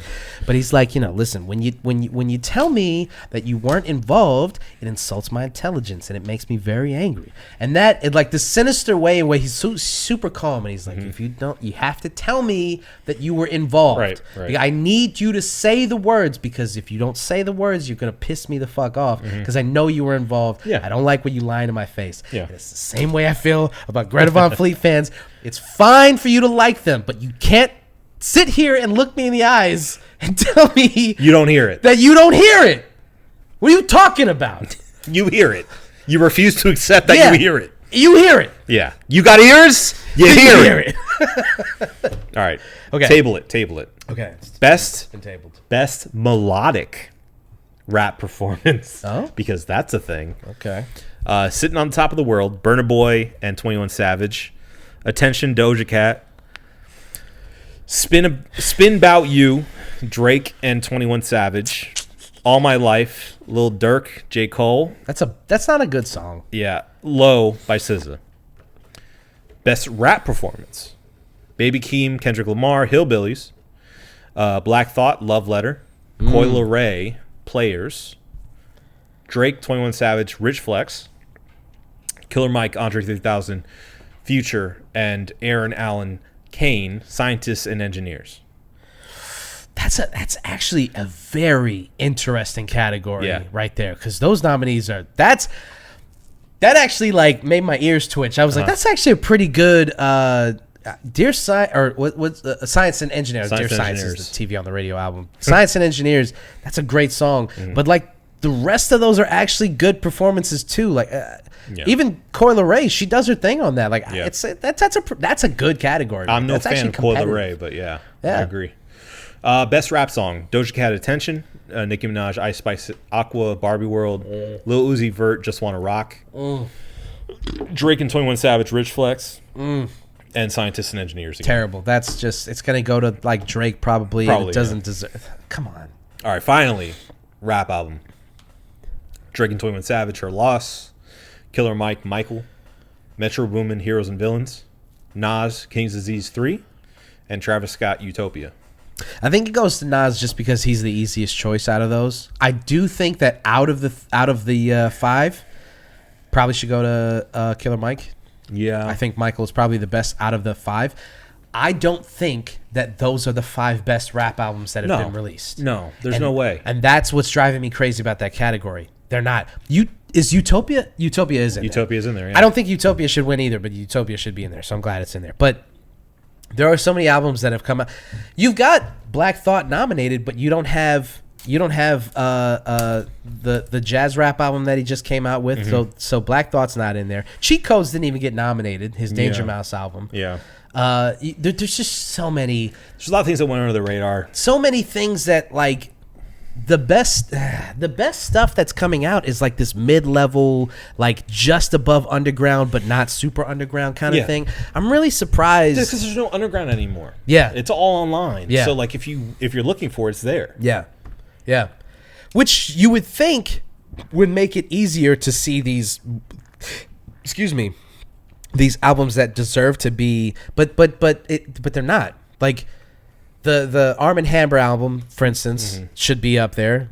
Billy Woods Maps should be up there. Yeah. I think that the Rock Marciano album that he did with Alchemist should be up there.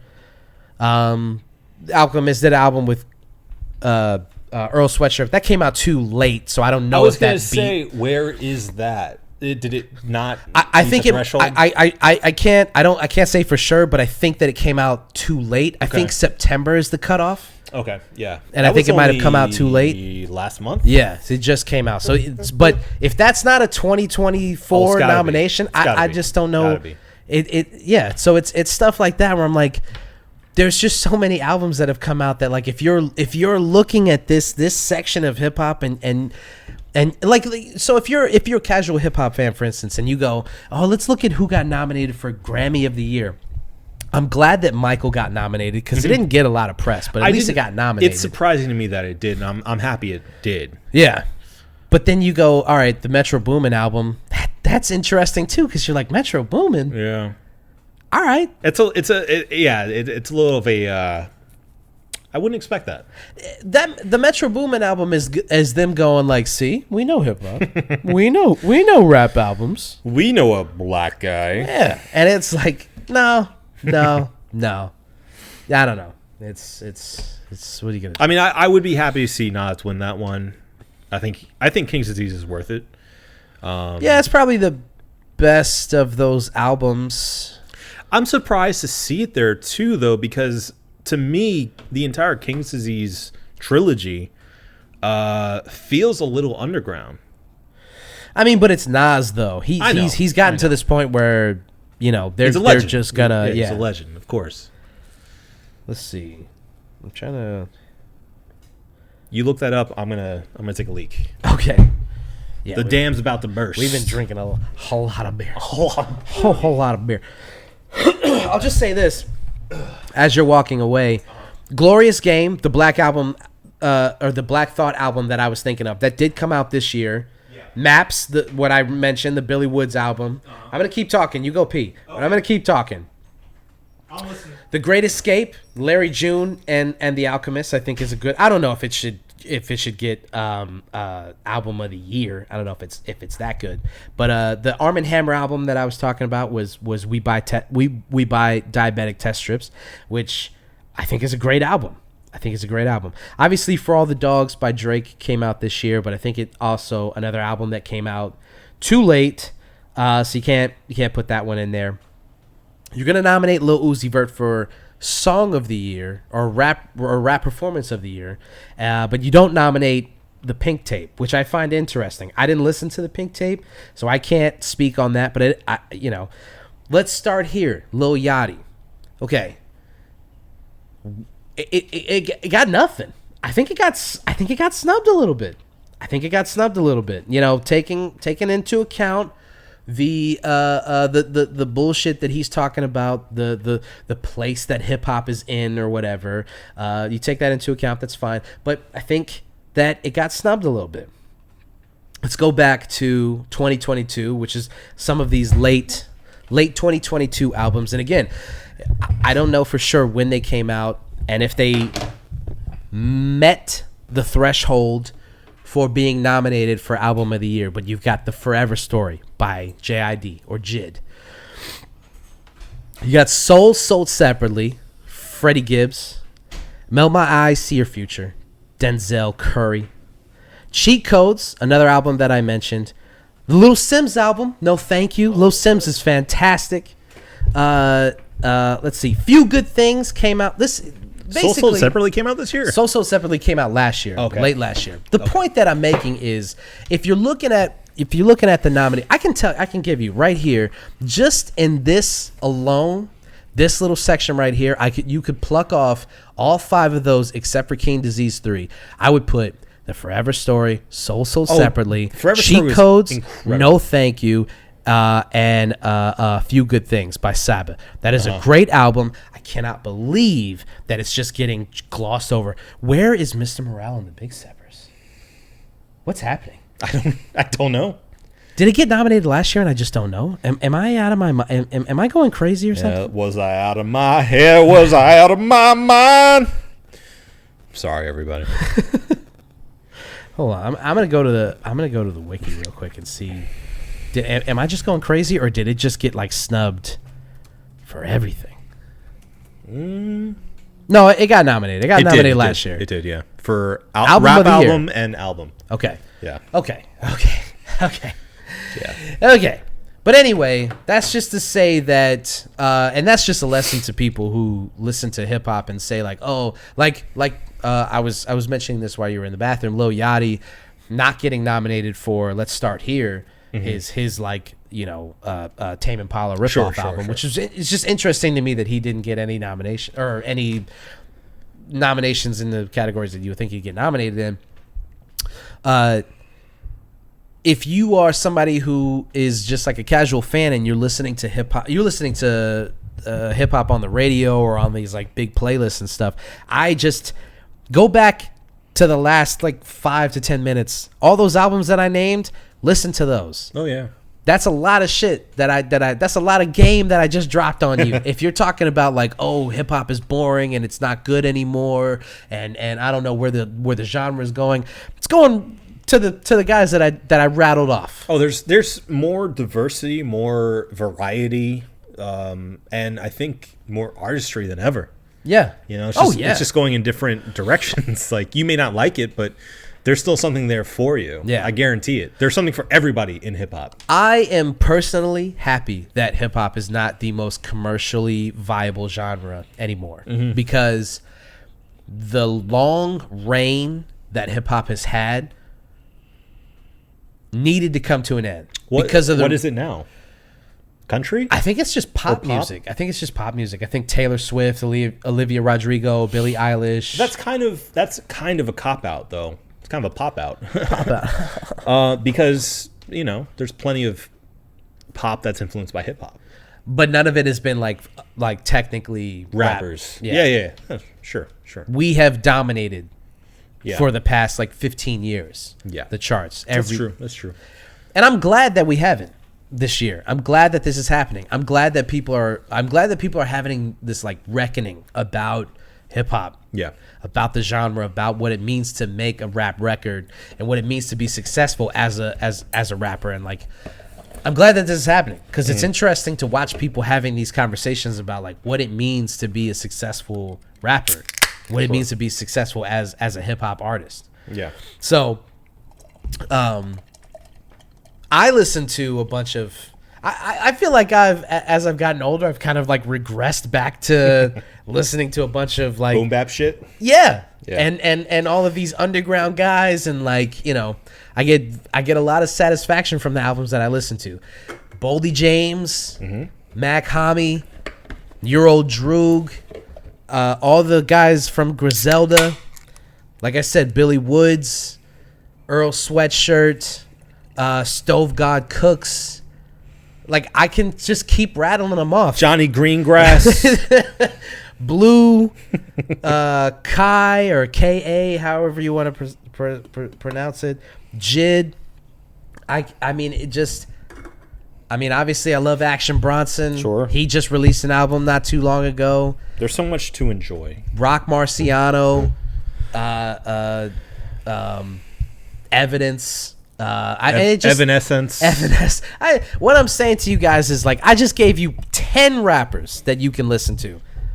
I didn't even say Earl Sweatshirt. I didn't even say Tyler. I didn't even say Tyler, the creators. He put out the deluxe version of Call Me When You Get Lost, the estate sale, and that's like 8 songs that could have been by themselves. Frank, relax. Chill out. He could have put out that as just an EP by itself. He had too much coke. I know. Yeah. Look He's getting at his hair. aggressive. It's He's getting aggressive. So yeah, it's. I think we didn't even talk about the Andre 3000 album. Like, all of this started from that 3 Stacks album. We didn't even really talk about it. Okay. So real quick, just real quick, so we can get the issue here is that we had it went across Twitter. Not going to call it X. I'll never call it. Never call it X. I'd rather die. His daddy called him Twitter. I'm gonna call him Twitter.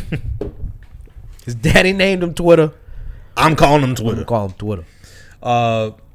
But the news spread like wildfire that Andre 3000, 3 Stacks, was finally going to deliver a solo album. Something that hip hop fans have been pining for since. 2007? Yeah, probably around the time that Idlewild came out. Yeah, and it was, the writing was on the wall that they were. People didn't really even like mess with Idlewild like that. No, my brother did. Yeah, I gotta now pee too. Okay, all right. You vamped a little bit. I'll give some backstory. But I'm gonna come back and talk about that Idlewild now. My brother liked that shit. Yeah. So people have been really like. Looking forward to is not strong enough words to say how much people have been looking forward to this album. A solo album from Andre 3000. If you're not familiar, one of the duo known as Outkast from Atlanta, Georgia. What do we do for ya? And yeah, just known as this lyrical, artistic master of his craft. And, he's become, I would say, a bit of a hermit as far as artists go. He's spotted every once in a while. Famously, he was spotted in Japan, just kind of hanging out with it. He has this flute that he's been walking around with and has been known to play from time to time. And so, to our surprise, just a couple days ago for us, about a week for you guys, there was this brand new story that came out that we can expect a new Andre 3000 album at the end of this week. And I, for one, lost my mind. And then I read a little bit more into it. I also lost my mind. And it turns out, because and let me be clear. I lost my mind twice. Yeah. This shit. A lot of the hip hop Twitter pages were posting about this. Let me be clear. And if you read a little bit further on those headlines, it says that he's dropping a solo album, but it's going to be a flute-focused album. Flute-focused. So the Flute Fighters. The Flute Fighter. If he were to call himself a flute fighter, are you kidding me? But yeah, so that's why this is a a moment of discussion as opposed to just an all-out like fanboy fest. Yeah. Because we are now faced with the fact that one of our favorite artists, one of the most renowned artists of hip hop history, is finally dropping his debut album, and it is from what we understand, an instrumental flute-led album. Yeah. I'll say this to start it off. Questlove heard it and loved it. I saw that. That gave me some confidence. I'm not going to sit here and pretend like this isn't disappointing news. Sure, of course. That he's finally putting out an album, and it's 87 minutes of him playing the flute. I am also an adult. Yeah. And I can regulate my emotions. I've been to therapy. Yeah. At least once. At least once. Yeah. And I can tell you this, as a person who's been to therapy, that it's not that big a deal. Oops. Sorry, buddy. It's not that big a deal. Listen, it sucks that it's not him coming back and going nuts, 50, 60 minutes of him, spitting and proving once and for all that he is one of the greatest of all time. Sure. As a solo artist. Sure. But I'm not going to sit here and pretend like it's not exciting. That I am curious. I'm very, very curious to hear this album, and I'm not just saying that from like a hipstery I listen to flute music. I don't. I don't care. I don't listen to classical music. I don't really listen to instrumental music unless it's like my favorite producers like Alchemist or Madlib or Jay Dilla or whatever. Sure. So I don't really listen to instrumental music. So I'm not going to sit here and pretend like. Or jazz, obviously, just as a genre. You like jazz? But I'm morbidly curious about it. So I am upset that it's not what we thought it was going to be. Yeah. But I also, here's the thing, since it's such a surprise release, he just came out of nowhere and was like, "Here, it's coming out this week." He never alluded to the fact that he was going to make a rap album. Yeah, the only hint that we got of anything having to do with this album is that he was spotted in Japan with his flute, like years ago. Right. So so people shouldn't be disappointed or let down that it's not a rap album. He never ever stated that he was going to put out a rap album. So the fact that he's been spotted with that flute more than he's been spotted in the studio should let you know that where his mind's at. Yeah, I'm less surprised that it's a flute album and not a rap album. It's not that surprising actually when you really think about it. And honestly, I'm happy if he's happy. Yeah. If he feels fulfilled trying something new, expressing himself artistically in this way, I mean, more power to him. Yeah. That's how I feel about it. Yeah. He doesn't owe us anything. No. I've gotten over the idea that anybody owes anybody anything. No, of course not. Of course not. Especially celebrities that we don't know. No, they do not owe us anything. The least of all artists owe us anything. They do their thing, and we absorb that. So I don't know. I mean, I am disappointed, but at the same time, if he's happy, I'm happy for him. And hopefully, obviously he's a good artist, so I expect him to have some level of, artistic merit to this album. Yeah, and I'm interested. Like you said, I'm curious. This dog's dumb.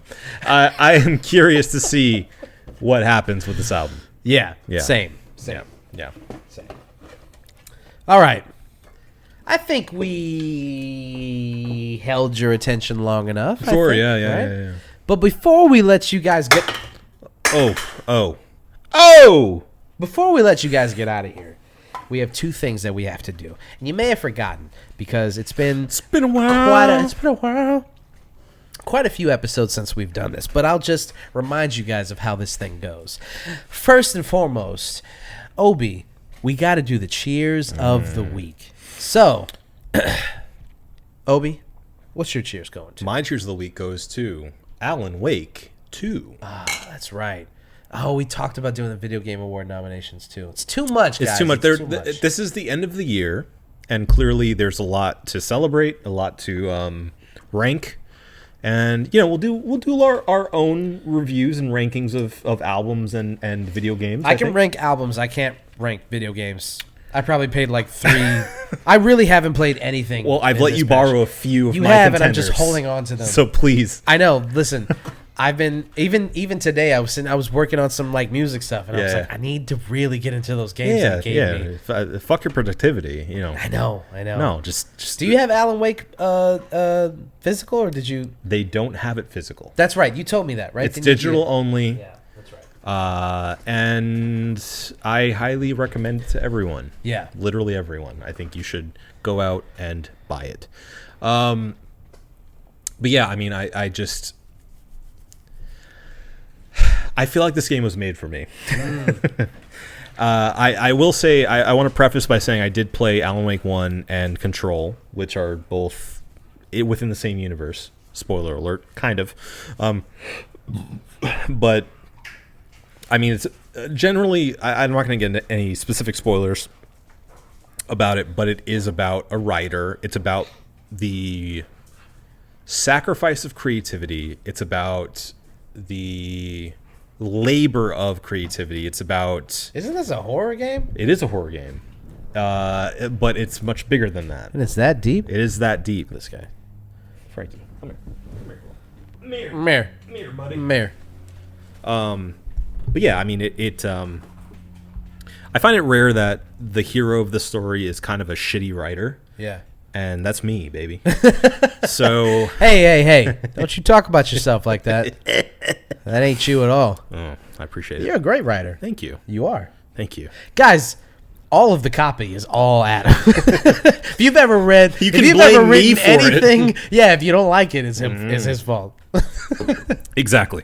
But yeah, I mean, it's about the writing process. It's about the creative process in general and how horrific that can be. Yeah. And about so much more than that, too, especially with Alan Wake 2. And I think the thing that stands out to me most about it is that it has made me a braver video game player. Because I was so locked into the story that, whereas like a game like Resident Evil 2 remake, I stopped playing it because I'm like, it's a little too scary. I have to take a break, and I never came back to it. But Alan Wake 2 was so interesting and so avant-garde and so weird and so Lynchian that I was like, I have to keep going. Like, I need to see where this goes. Yeah. And so it pushed me even this in its scariest. Like, I'll admit, I was playing with headphones most of the time because I play it at nighttime when Sherry, my partner, goes to bed. And with the headphones on, it's extra scary. So there were times where I'm like, let me remove one. Are you playing in the headphone. living room or are you Living room. Okay, yeah.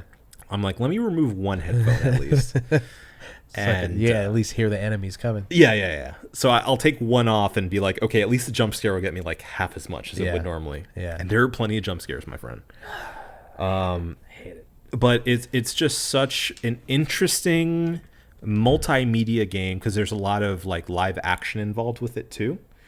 And it brings in a lot of the history of Remedy games who made it. So if you don't know, they're the creators of Max Payne, the original 2 Max Payne games. And there's a lot of like the main creative director of Remedy games is the face of Max Payne, literally. Oh, in cool. the original games. Yeah, The guy that's like, that's him. Sam Lake is his name. Sick. He put himself in the new game too. Oh, he did? As a detective. So essentially, you're playing with Max Payne as your partner. Yeah. Nice. Very cool. So yeah, it's very meta, very interesting. I mean, it's just one of the most unique games I've ever played. Now, let me ask you this. Sure. Let's say you didn't play Alan Wake 1 or Control. Would you get the same kind of satisfaction of Alan Wake 2? Or do I need to play the first 2? Or at least look up the first 2? Because Remedy themselves have said you don't have to play those games to enjoy part 2. Bullshit. Yeah. I think like you can do that. I don't advise it because there's so much to. It's like watching Twin Peaks season 3 without seeing the first 2. You're right. You know, like you'll get something out of it. Like it'll kind of like be enjoyable in a way, but you really to really get the most out of it, you have to at least have like watched the playthrough of Alan Wake, at very least Alan Wake 1. Maybe that's what I'll do. I'll watch a Let's Play. You should do that. I recommend Alan I Wake love 1. sitting down and watching a Let's Play, man. So Look, the first Alan Wake and Control, if you just watch like what you need to know of those two, you'll be fine. all right. Am I confusing Alan Wake with another game? But I thought Alan Wake was not that well received. No, it was. It's just people didn't play it very much because it was an Xbox exclusive at the time. Maybe I'm thinking of a different game then. There was a game that was... it's not worth it. I'll figure it out and I'll come back to this.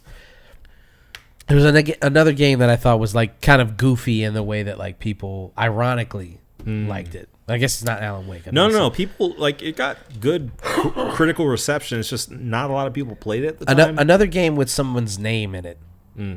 That does not narrow it down at all.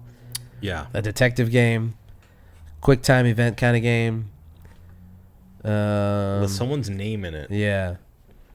John Baptiste. The guy's everywhere. Yeah, I don't know. Did it come out around the same time? It did, yeah. It did. Okay. It's not Alan Wake. It's something Ryan, maybe? Something Ryan. Oh, well, I'll come back to it. Okay. I'll figure it out. Okay. But yeah, that is mine. All yes. I highly recommend you, especially because Remedy, I feel like, has been so consistently good with everything they've done. Mostly everything they've done since Max Payne. The game's not Max Payne, by the way. It's not Max Payne. I'm all in, man. Anything they come out with moving forward. I bought the Super Edition where I got the DLC for free. Yeah. Moving forward, I'm all in. I pushed all my chips in on Remedy. I think they're awesome.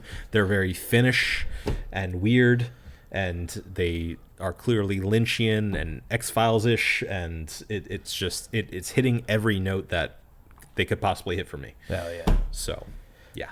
All right. Well, my cheers is going to, speaking of a property that is just a name, the TV show Reacher on Amazon. Yeah.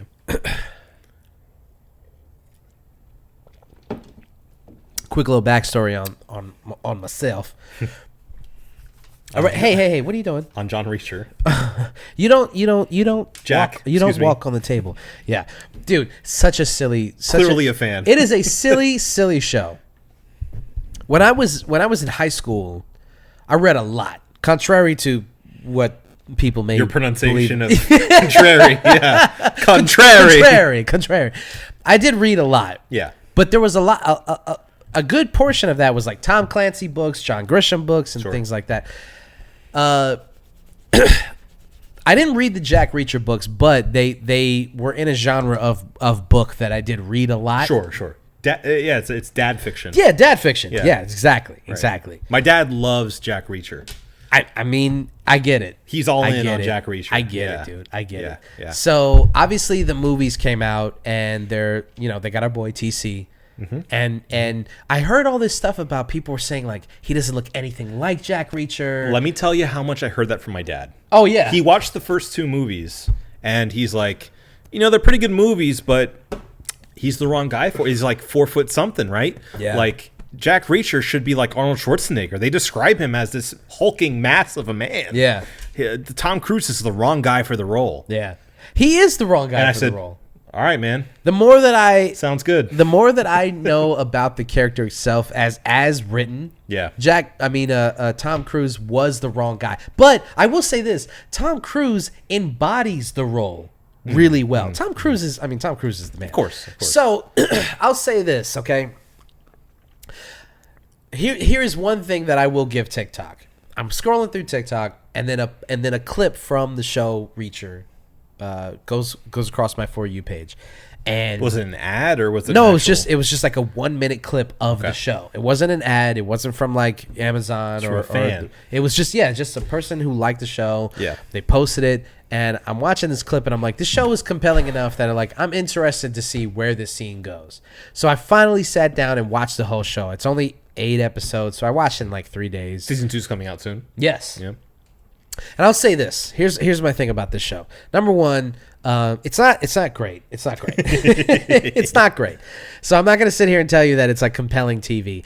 It did reinforce my belief that Amazon TV shows are basically just like CW shows with a higher budget. Yeah. Because the way that it's written is really not good. Okay. Yeah, really, really melodramatic. Really, the way that it's delivered, the way that the lines are delivered are very like almost like a stage show. It's very. It came off to me as like an NCIS. So I'll say it's better than NCIS. NCIS is the quintessential mid-afternoon dad show. Yeah. And Reacher is better than that in that it's more violent. It's the fight choreography is more interesting. Right. The plot points are more like they're twisty and they're just more compelling. Okay. The plot points are more compelling. Sure. The acting is not very good. It's not very. But you got a big dude. But they got the guy. Yeah. The dude. The trailer for season 2, and I haven't watched season 1, but the trailer for season 2 got me going. Might have to watch this. Yo, your 'Cause boy, it looks your boy really does his awesome. thing. I think his name is Alan Richardson, if I'm not mistaken, and he's also in the new Fast and Furious. He movie. is, yeah. Not for nothing. Yep. He's terrible in it. Yeah. But he is great in Reacher. And I get why he was cast in the Fast and Furious movie because he's so good in Reacher. Yeah. He is the titular Reacher, and the show itself is it's a fun show. Here's the thing. Think as is written is like a Terminator. Sure. He is Yeah. almost indestructible. Yeah. And I think that I've talked about this in the past on this show where basically I love movies where a guy goes somewhere. You get a hulking white guy. You just get a hulking white guy, and you have that dude murder like 40 indigenous people. Sure, yeah. Who it's what we were like- raised on. Yeah. Yeah. And I love that shit, Yeah. man. I love that shit. So he goes to this small Georgia town. This is why Gen Z hates us, by the way. Probably. Yeah. Look, I can't help it, man. I'm brown. You're brown. Yeah. We love brown people. We love black and brown people. We love black and brown representation. But I can't sit here and lie to you and pretend like I wouldn't watch a Sly Stone movie or an Arnold movie or Alan Richardson. That's his name, right? Richardson. Richardson? Yeah, Richardson. Alan Richardson. Like if Hollywood decided that he was the new Arnold Schwarzenegger, I am fully on board. I would put money on him being the next Terminator. I am fully on board with Yeah. this guy. Yeah. He's charismatic, he's funny, Yeah. he's good looking, Yep. and the most important part, he's convincing in an action role. He looks the part. Yeah. He's a big hulking white dude, and the fight scenes look good. Yeah. There's bones breaking, necks snapping, faces looking fucked up when they get. Yeah, he looks great. You know what's funny? You evoked the name of CW. He made his debut as Aquaman on Smallville. Oh, of course he did. Of course he did. Of fucking course he did. So fans of CW has known this man for a long time. Nice. And weirdly enough, I wouldn't have guessed this. He's 40 years old. I would not have guessed that. That's crazy. He looks to great me. for his age. He looks yeah. fantastic. I for would his have guessed age. like mid 30s. Yeah, mid and to you know, early 30s. you know, white people don't be aging like not that. Famously. Listen, you thought that Marco wouldn't go there, but he did. Dupa goes there when he needs to. Okay, hour 2, I'm going there. I need a shirt that says "Dupa go there." Yeah. Yeah. Yeah.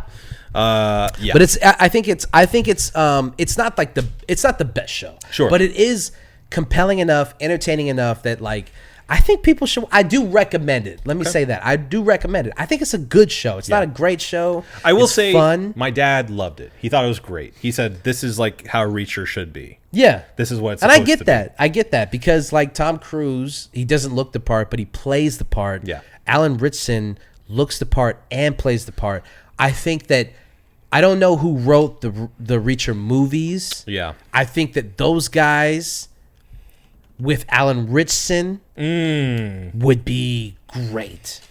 You just take I love you TC, but you take Tom Cruise out of the movies, you put Alan Ritchson in those movies, and I think you got yourself a fucking blockbuster. Well, it's funny you say that. The director, and I thought this was true, is Christopher McQuarrie. Oh, no shit. I think that's where that makes more sense. That's that where does they make got a lot of together. sense. That makes a lot of sense. Yeah. But that's I like that though, because he's great. Yeah. And he, even without Tom Cruise, he would be able to do like something really, really good with another actor. He is gonna have to do something eventually without Tom Cruise, right? I think that they take the TV show to the big screen, man. I think that's the move. I think you take this show.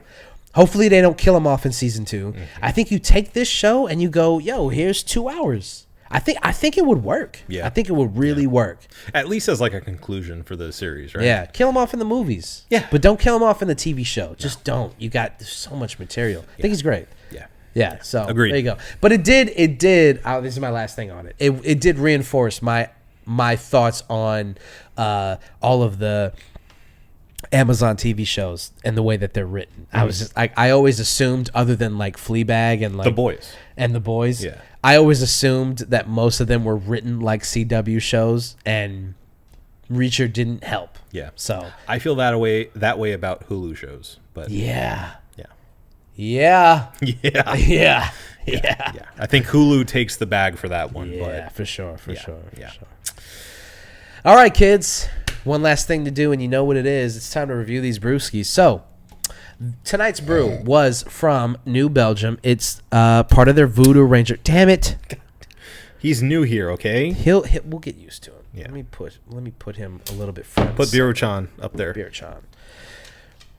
New Belgium, their Voodoo Ranger line, and this is the Fruit Force. Fruit Force. A fruit punch IPA. And I give the floor to you, sir. Obi, what'd you think? I mean, this might be my favorite of their series so far. Yeah, it tastes like an IPA, but also like fruit punch. I don't think you can ask much more for the Fruit Force. And coming in at 9.5%, I mean, like, that's huge, but it doesn't come off as boozy to me, which is good. It doesn't. Yeah, so it's kind of sneaky. Yeah. It's a little sneaky. Yeah. Yeah, I mean, I think this is probably my favorite of the entire series thus far. I'm gonna have to give it a 5.5. I think you can go much worse for a big beer name, a pseudo craft beer, air quotes, than the Fruit Force. I think it's really good. Yeah, really, really good. I'm gonna have to agree with you, man. I was pleasantly surprised when we had them last week. You gave me a can, and I was like, "What the fuck is this?" I saved it for you. Yeah, and I couldn't believe, because you know I think that I'm notoriously not a big IPA fan. I mean, I like IPAs, I like them, but I don't like them as much as you, or as much as other people. But I was like pleasantly surprised at how good this was. Yeah. Juicy. Fruity, juicy, hoppy, stinky. Other word that we can't say. Shout out to Greg. Love you, miss you. Don't watch the show. Don't watch the show. But I'm gonna give it a 5. I'm gonna give it a 5 out of 6. Yeah, Okay. yeah. Okay. So, a 5 for me and a 5.5 for you. Mm-hmm. You think we got it? I know we got it. Well, if Adam says that we got it, then you know that it's over. This has been the One Beer In podcast. For myself, Marco Dupa. For Adam Obesius Rodriguez. We love you. Thank you guys for listening. Drink delicious beer and have yourself a beautiful evening. Say it again. Not used to this. I love Frank.